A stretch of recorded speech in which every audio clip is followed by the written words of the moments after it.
শাশুড়ির সাথে ঝগড়া করেই মুখ তেতো হয়ে গেছে, তাহলে বানিয়ে ফেলুন একটা পটলের ভর্তা। মুখের স্বাদ আবার ফিরে আসবে।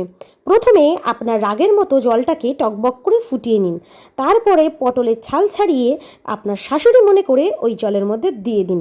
তারপরে যখন শাশুড়ি ফুটতে শুরু করবে, মানে পটলটা সেদ্ধ হয়ে যাবে, তখন নামিয়ে নিন। এবার একটা প্যান গরম করে তাতে কিছুটা পরিমাণ সর্ষের তেল দিয়ে নিন, একটু বেশি পরিমাণ দিয়ে দেবেন। তারপরে দেবেন 6-7টা শুকনো লঙ্কা। শুকনো লঙ্কাগুলোকে লাল লাল করে ভেজে নেবেন একদম আপনার রাগের মতো।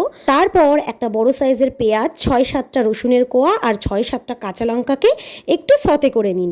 দেখবেন প্রেমের মতো যখন পেঁয়াজের গায়ে রং ধরতে শুরু করেছে, তখন আগে থেকে সেদ্ধ করে রাখা পটলটা ওর মধ্যে ছেড়ে দিন।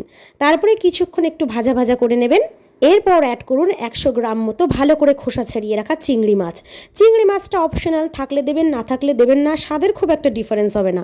পরিমাণ মতো নুন হলুদ দিয়ে ভালো করে লাল লাল করে পটলটাকে ভেজে নিতে হবে। এবার মিক্সির জারের মধ্যে আগে থেকে ভেজে রাখা শুকনো লঙ্কা আর পটলটাকে তেল ছেঁকে ছেঁকে ওর মধ্যে দিয়ে দিন। তেলটা কিন্তু ফেলবেন না, এই তেলটা কিন্তু আমাদের পরে আবার কাজে লাগবে। তো এবার ভালো করে একটা মিক্সিতে ঘুরিয়ে নিন, সুন্দর একটা স্মুথ পেস্ট তৈরি হয়ে যাবে। দেখুন এই যে গরম গরম পেস্ট তৈরি হয়ে গেছে। এবার যে তেলটা বেঁচেছিল সেই তেলের মধ্যে দিয়ে দিন একটুখানি কালো জিরে। ব্যাস চরবার চরবার করে শাশুড়ির মতো ফুটতে শুরু করবে। মিক্সি থেকে বের করে নিয়ে এসে পটলের পেস্টটা দিয়ে দিন তেলের পরে।